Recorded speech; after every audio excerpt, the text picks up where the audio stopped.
রোগ ইমানদারদের রোগ হোক বিরাট নাকি, পায়ে যদি কাটাও ওঠে ইমানদারের, হাদিস শরীফে এসেছে তার জন্য আমলনামায় নেকি লেখা হবে। সুবহানাল্লাহ। তাই বলে এই কাটাগুলি পাড়াইতে যায় না, হঠাৎ করে যদি ফোটে এটা নেকির মধ্যে শামিল হয়ে যাবে। জ্বর জারি অসুখ বিসুখ যা হয় একটু ধৈর্য ধরবেন, আল্লাহ তাআলা পরীক্ষার জন্য এগুলি করেন। আর আল্লাহ তাআলা বলেছে গুনাহ করেছো মায়ুস হয়ে যেও না। হযরত ওমর রাদিয়াল্লাহু তাআলা আনহু তিনি রাস্তা দিয়ে হাঁটতেছিলেন, অন্ধকার রাত, পেছনে কিছু লোক আসতেছিল। তিনি বললেন, আচ্ছা তোমাদের মধ্যে কেউ কি আছে বলতে পারো মুমিনের জন্য সব থেকে হতাশা ব্যঞ্জক কঠিন আয়াত কোন কোরআনে আছে নাকি? পিছন থেকে সঙ্গে সঙ্গে একজনের জবাব দিলেন, হ্যাঁ আছে। কোনটা? পিছন থেকে যিনি বলতেছিলেন তিনি পড়লেন, ফামান ইয়ামাল মিসকালা যাররাতিন খায়রান ইয়ারা ওয়া মান ইয়ামাল মিসকালা যাররাতিন শাররান ইয়ারা।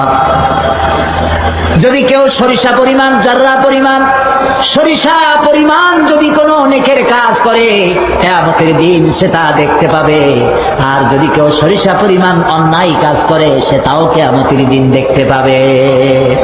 হযরত আবু সাঈদ খুদরি রাদিয়াল্লাহু তাআলা আনহু এই আয়াত নাজিল হওয়ার পর নবী করিম সাল্লাল্লাহু আলাইহি ওয়াসাল্লামকে প্রশ্ন করেছিলেন, হে রাসূল আমি কি কিয়ামতের দিন আমার ছোট্ট পাপটাও দেখতে পাবো? রাসূলুল্লাহ বলেন, হ্যাঁ দেখতে পাবে। হযরত আবু সাঈদ খুদরি রাদিয়াল্লাহু তাআলা আনহু বাচ্চা শিশুর মতো ডুকরে কেঁদে উঠলেন, তাহলে তো আমি শেষ হয়ে যাব যদি আমার ছোট্ট পাপটাও আমি কিয়ামতে দেখতে পাই। আল্লাহ যদি সেই পাপগুলি আমার দেখান আমি তো শেষ হয়ে যাব। হযরত ওমর রাদিয়াল্লাহু তাআলা আনহু এই আয়াত শুনে কাঁদতে লাগলেন। কিছুক্ষণ পরে নীরবতা ভঙ্গ করে হযরত ওমর আবার বললেন, তোমাদের মধ্যে কেউ কি আছে এ কথা বলার যে কোরআনের মধ্যে ঈমানদারদের জন্য আশাব্যঞ্জক কোন আয়াত আছে নাকি? একই ব্যক্তি জবাব দিলেন, আছে। একটা হলো কুল ইয়া ইবাদিয়াল্লাযীনা আসরাফু আলা আনফুসিহিম লা তাকনাতু মির রাহমাতিল্লাহ ইন্নাল্লাহা ইয়াগফিরুয যুনুবা জামিআ। আশাব্যঞ্জক মুমিনদের জন্য একটি আয়াত আছে, সেটি হলো আল্লাহ তাআলা বলেছেন, নবী আপনি বলেন, হে আল্লাহর বান্দারা তোমরা যারা নিজের নফসের উপরে বাড়াবাড়ি করেছো, গুনাহ যারা করেছো, লা তাকনাতু মির রাহমাতিল্লাহ, আল্লাহ তাআলার রহমত থেকে হতাশ হয়ো না, মায়ুস হয়ো না। ইন্নাল্লাহা ইয়াগফিরুয যুনুবা জামিআ, নিশ্চয় আল্লাহ রাব্বুল আলামিন সব গুনাহ মাফ করে দিবে। যারা তওবা করবে সব গুনাহ আল্লাহ তাআলা মাফ করে দিবেন। হযরত ওমর রাদিয়াল্লাহু তাআলা আনহু বললেন, আচ্ছা তোমাদের মধ্যে কি আব্দুল্লাহ ইবনে মাসউদ আছে নাকি? পিছন থেকে যিনি এতক্ষণ কথা বলতেছিলেন তিনি বললেন, আমি আব্দুল্লাহ ইবনে মাসউদ বলতেছিলাম। সুবহানাল্লাহ, কত বড় আলেম ছিলেন তিনি, আল্লাহু আকবার। হযরত আব্দুল্লাহ ইবনে মাসউদ রাদিয়াল্লাহু তাআলা আনহু একবার খেজুর গাছে, খরমা গাছে উঠতেছিলেন, নিচে সাহাবায়ে কেরাম দাঁড়ানো। হযরতে আব্দুল্লাহ ইবনে মাসউদ সাইজ ছিল খাটো, পা ছিল খুব ছোট ছোট, তারা নিচে দাঁড়িয়ে হযরত আব্দুল্লাহ ইবনে মাসউদের ছোট ছোট পা দেখে হাসতেছিলেন, বিদ্রুপ করে হাসতেছিলেন, এত ছোট ছোট পা। রাসূলুল্লাহ দেখলেন, আল্লাহর নবী বললেন, সাহাবীরা ইবনে মাসউদের পা দেখে হাসতেছো? আব্দুল্লাহ ইবনে মাসউদের পা কিয়ামতের দিন আল্লাহর দরবারে ওহদ পাহাড়ের চাইতে ওজন বেশি হয়ে যাবে। প্রিয় ভাই সব, হতাশা মানুষের মনে, ঈমানদারের মনে হতাশা থাকতে পারবে না। হতাশা তার মন থেকে দূর করে দেবে, ঈমান তাকে মজবুত করে দেবে, সে আশায় বুক বাঁধবে। কারণ আল্লাহ রাব্বুল আলামিন, গুনাহ তো মানুষ করবেই, গুনাহ মানুষ কি করবে? করবেই, গুনাহ হবেই। বান্দা আগার কসুর না করতে কসুর থা, বান্দা তো গুনাহ করবেই। ইনসান নাসিয়ন থেকে উৎপত্তি, এটা ইনসান মানে ভুল, নাসিয়ন মানে ভুল, ভুলের থেকেই জন্ম। আমার বাপই ভুল করছে। কে আমার বাপ? জন্মদাতার কথা নয়, আমাদের আদি পিতা, আমাদের প্রথম মানুষ কে? তিনি আদম আলাইহিস সালাম। আদম আলাইহিস সালাম গুনাহ করেছেন এই কথা বলা বেয়াদবি। আদম আলাইহিস সালাম কোনো গুনাহ করেননি, তিনি ভুল করেছেন, লাজিস, পদস্খলন, বিচ্যুতি, ভুল হয়েছে। শয়তান একটা লাগিয়ে আছে, ভুল হবে, গুনাহ হবে। আল্লাহ রাব্বুল আলামিন বলেছেন, বান্দা গুনাহ করে যদি আমার কাছে মাপ চায়, গুনাহ করার পর আমার কাছে কাছে যদি ক্ষমা চায়, চোখের পানি যদি ফেলে যায়, যদি কাঁদতে থাকে, গুনাহ মাফ চায়, তাহলে শুধু গুনাহ মাফ করি না, গুনাহ তো মাফ করি, সাথে সাথে তার সাইয়্যাত গুলি আমি হাসানাত দিয়া বদলায় দেই। নেকিগুলিকে, পাপগুলিকে নেকি দিয়া বদলায় দেই। हर हमेशा देने को वो तैयार है, जो न मांगे उससे वो बेजार है। সব সময় দিতে প্রস্তুত আমার আল্লাহ। কে প্রস্তুত? বলেন আমার আল্লাহ। কে প্রস্তুত? আমার আল্লাহ। সব সময় ডেকে বলেন, বান্দা গুনাহ করছিস, আমার কাছে মাপ চা, আমার কাছে কান, চোখের পানি ফেলা। সময় মতো কান, সময় মতো তো কাঁদতে পারি না, সময় মতো তো কাঁদতে পারি না। মূল সময় নামাজ, কান্দার সময়, মূল সময় তাহাজ্জুদের সময়। তাহাজ্জুদে ওঠো, চোখের পানি ফেলো, তখন তোমার রব তোমাকে ডাকতেছে। আল্লাহ যদি মুসলমানদের সমাবেশ দেখে, দাড়ি দেখে, টুপি দেখে, মসজিদ দেখে, মাদ্রাসা দেখে কলিজা যদি জ্বলে, তাহলে কি মুসলমান আমরা বুঝতে পারলাম না। বোঝা আমাদের জন্য খুব কঠিন। সহজ না কঠিন? খুবই কঠিন। এই জন্য ইসলামের সাথে শত্রুতা কারা করে? আল্লাহ রাব্বুল আলামিন বলেন, ওয়া কাযালিকা জাআলনা লিকুল্লি নাবিয়্যিন আদুওয়াম মিনাল মুজরিমিন। প্রত্যেক নবীর সাথে, সকল নবীর সাথে আমি শত্রু বানায় দিয়েছি পাপিষ্ঠদের। যারা পাপিষ্ঠ তারাই নবীদের শত্রু। নবীর শত্রু কারা? আলেমদের শত্রু কারা? জোরে বলে। ইসলামের শত্রু কারা? মাদ্রাসা মসজিদের শত্রু কারা? এবার অঙ্ক মিলাই দেখেন, আমি কারো নাম নেব না। যারা এদিগুলোর সাথে দুশ্মনী করে তারা কি চরিত্রের তাকায় দেখেন, ভালো করে তাকায় দেখেন। যারা বিরোধিতা করে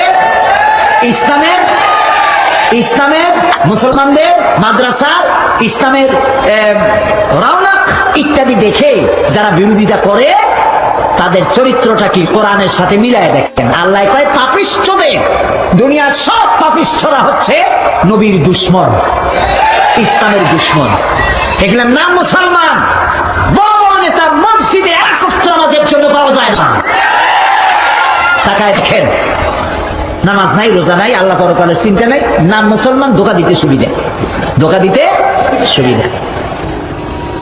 তারা ইসলামের সাথে এই যে শত্রুতাটা করে, এই শত্রুতা যতই করুক, আল্লাহ রাব্বুল আলামিন মুসলমানদেরকে সাহায্য করবে। সে সাহায্যের সমস্ত কথা আল্লাহ তাআলা কোরআনে কারিমে অনেক কথা আল্লাহ তাআলা বলেছেন। মুসা আলাইহিস সালামকে রক্ষা করেছেন, ইব্রাহিম আলাইহিস সালামকে রক্ষা করেছেন, হুদ আলাইহিস সালামকে রক্ষা করেছেন। চতুর্দিক থেকে তাকে যখন গ্রেফতার, ঘেরাও করা হয়েছে মেরে ফেলার জন্য, তিনি বলেছেন ফাকিদুনি জামিআ। কে বলেছেন? হুদ আলাইহিস সালাম। হুদ আলাইহিস সালাম তিনি বলছেন ফাকিদুনি জামিআ, তোমরা যারা আমার সাথে শত্রুতা করো, সবাই মিলে সম্মিলিতভাবে আমার বিরুদ্ধে ষড়যন্ত্র চালাও। ইন্নী তাওয়াক্কালতু, আমি ভরসা করেছি সেই রবের উপরে যে রবের হাতের মুঠায় আমার আর তোমাদের সকলের জান।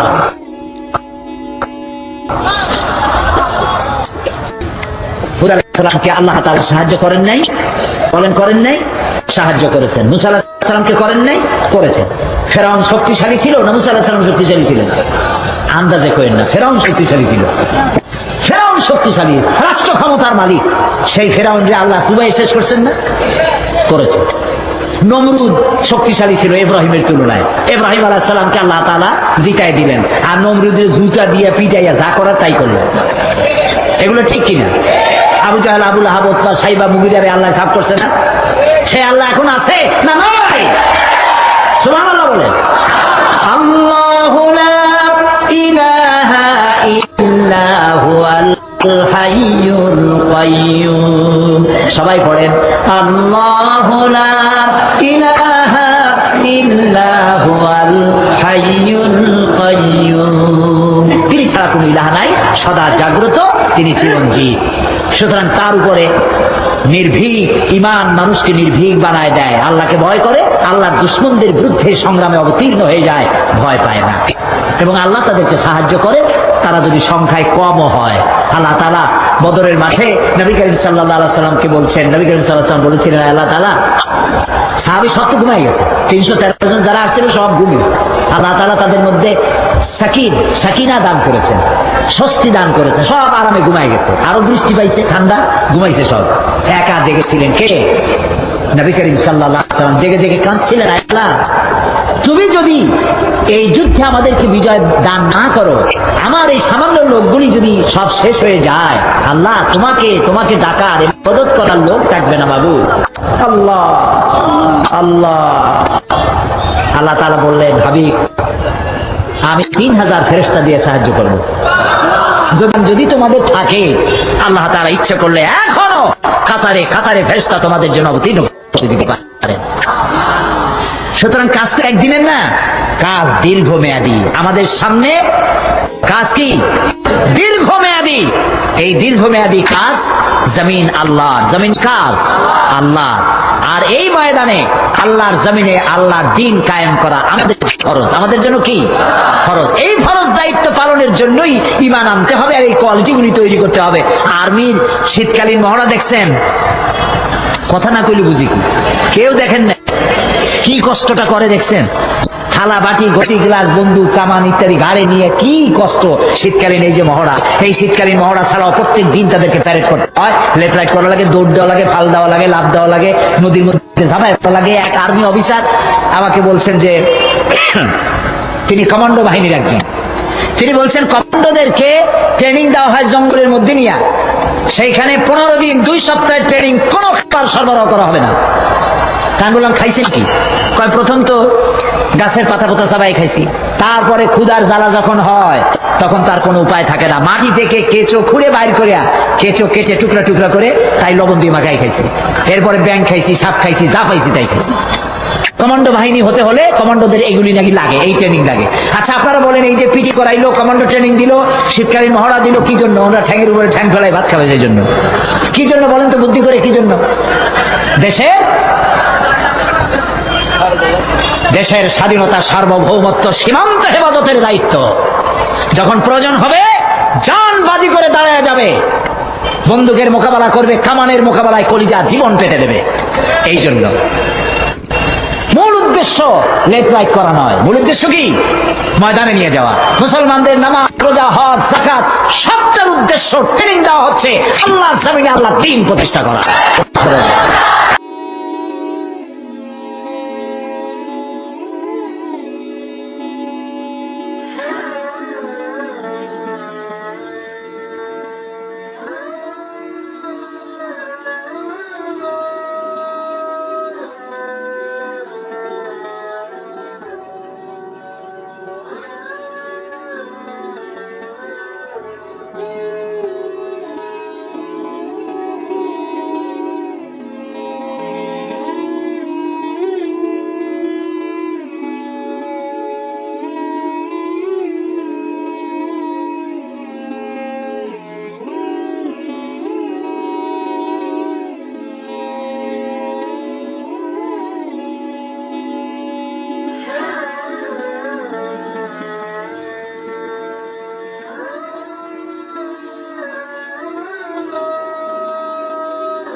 Hey